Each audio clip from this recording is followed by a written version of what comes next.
today's discussion, we will discuss on the relationship of physical anthropology with other branches of anthropology. You have already learned that physical anthropology is one of the main branches of anthropology, the study of which is mainly devoted to the evolution and human variation of all time period, from that dim remote animal ancestry to modern human beings in all parts of the globe, ranging from the coldest place like Barcoyangs to the hottest part like Azezian.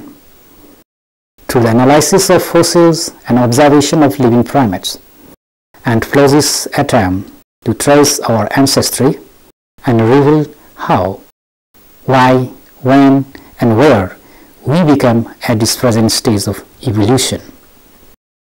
Through body measurement and observation of visible traits like the colors of skin and color and shape of eyes, as well as examination of biochemical factors like blood groups, physical anthropology studies the population of the world and explain what, why, and how these variations among the human species. Attempting and answering to such questions calls for the interdisciplinary help and support from many scientists from other disciplines as well as specialists from the same disciplines like ethnographers, archaeologists, and linguistic anthropologists.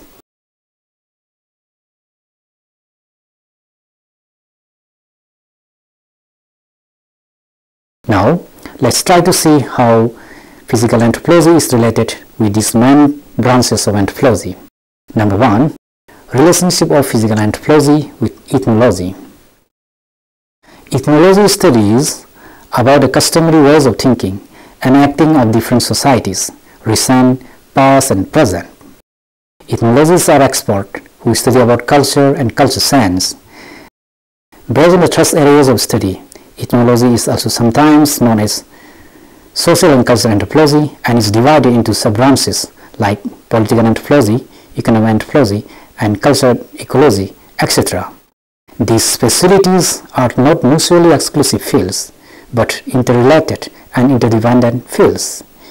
It may be mentioned that the two major branches of anthropology, social anthropology and physical anthropology, are interrelated branches. The question of studying anthropology without either one of the branches is ruled out. This is because of the fact that anthropologists study humankind from two perspectives: human beings from the dimension of biology, and at the same time, human being as a social being. This gives a total picture of we human beings from past to present. Let's examine how the two major branches are related. The study of evolution needs the knowledge of culture, that is, the learned set of rules acquired by man as a member of society. Because culture influences biology and vice versa, evolving to high complex brain, opposability of thumb, bipedal and erect posture, stereoscopic vision has made tremendous impact on his culture. For instance, more degree of opposability of thumb in human beings enables to make and use tools and other dexterous activities as compared to other primates. On the other hand, his culture creating capacity also influences on his biological evolution. Say for instance, the shape and size of our body and functioning of different parts of it, disease and infirmities are influenced by our diet, lifestyle, and other culture and practices. Culture and practices such as rule of marriage prescribed by societies affect the gene frequencies of the society. For instance, in a society where near relative marriages known as consanguineous marriage are prescribed, the chances of homozygosity of lethal genes to the offspring result to such parents is higher, thereby relieving morbidity and mortality of the Mendelian population.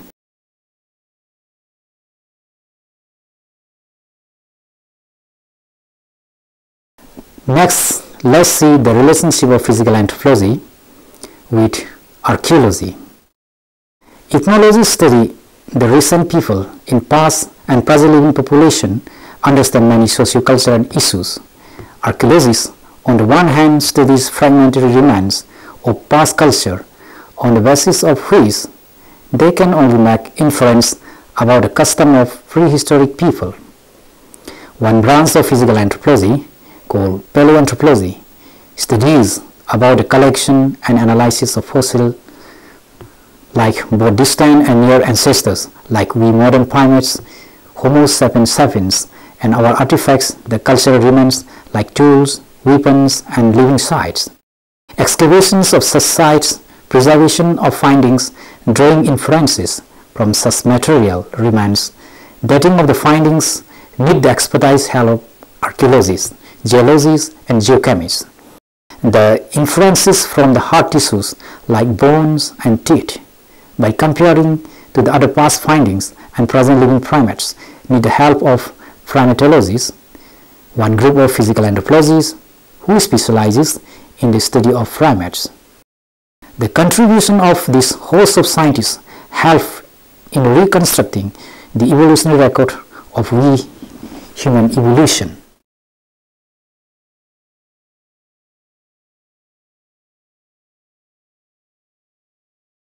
Next, let's try to see the relationship of physical anthropology with linguistic anthropology. Language is the vehicle of human communication from one individual to another, from one generation to the next generation. It is through this medium of language culture is learned and socially inherited. The study of language and speech, language and culture, is known as linguistic anthropology. Physical anthropologists are also interested to the study of how language originated and evolved at this stage of evolution. The primatologists and ethnologists observed and experimented on primates, particularly higher primates like chimpanzees and gorilla. They compared the anatomy of speech-producing parts of human beings to that of lower and higher primates. They have attempted to train speaking to such primates. Linguistic anthropologists and linguists attempted to know how language originated. One group of theoreticians of grammar suggests that there may be a language acquisition device in the brain, exclusively innate to human beings, just as core systems are to animals. When our forebrain evolved, this device may have become part of our biological inheritance. The structural differences in human speech organs, as compared to the speech organ of baboon, apes, and lower primates, were reported, supporting the view that because of signs in brain and assuming of erect posture, human speech is capable to only Homo sapiens sapiens. In this connection, Brittany Janus writes, quote, "The position of the human larynx changes as the foramen magnum forward on the base of the skull and as the size of the mandible becomes smaller. The design of the larynx creates a long uninterrupted resonating cavity. This tubular cavity makes possible the low-pitched speech of man. The faculty of human ear for discrimination probably evolved in close connection with the evolution of the vocal apparatus. This faculty is more acute at discriminating those species within the range of normal human conversation." Unquote. Another hypothesis of the origin of human language is related with tool-making capacity of early ancestors of human beings. When they know how to make tools of varieties with hands, they might have not used hands as gestural language. Many anthropologists believe that the Homo erectus' use of more complex tools, control of fire, cooperation fire-drive hunting with their fellows could not have occurred without some sort of spoken language. Primatologists and ethnologists failure at attempting speech training to chimpanzee, whose DNA is 99% similar, suggests that evolution and genetics are the determining factors of human speech. These few examples illustrate the relationship of physical anthropology with linguistic anthropology.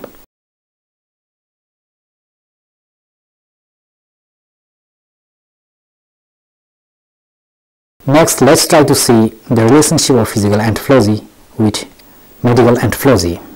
Medical anthropology is a recently and rapidly developing branch of anthropology.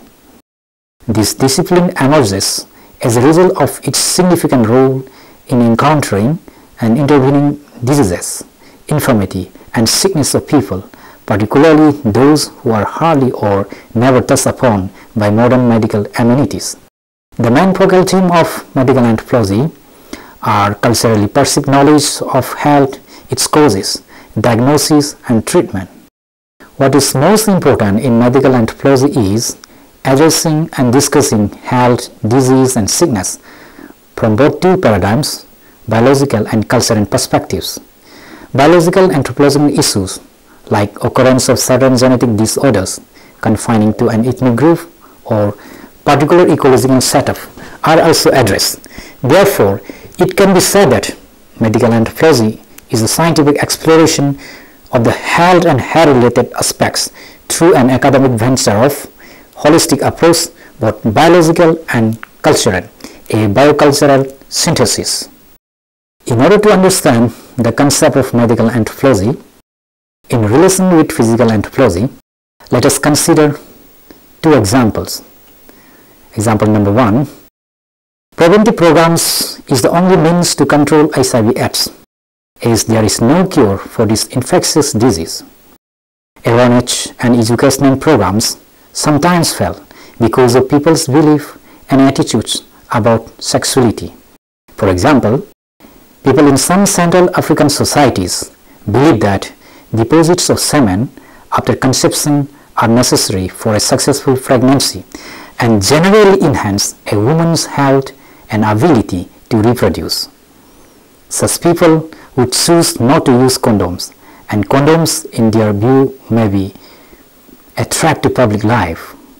Perhaps the most popular example of medical anthropology, showing the relationship of diet, disease, and culture and practice, may be the cannibal ritualism among the agriculture and forest-speaking people in Eastern New Guinea. This group of people practiced human flesh-eating ritual some years ago, when a near relative was dead. Women who were relatives to the deceased cooked the brain of the deceased and ate it up. Men were not permitted to eat. A type of virus that had attacked the central nervous system of the people caused a paralysis-like disease called kuru, which was spread to the eating of such poorly cooked virus-infected brain of dead relatives through this ritual mourning. The disease is confined mostly to women through the practice of this ritual, though there were a few cases of infection to men and children through accidental eating of flesh. Later on, D.C. Gazdusak in the late 1930s and early 1960s detected the virus. The virus is now known as prion.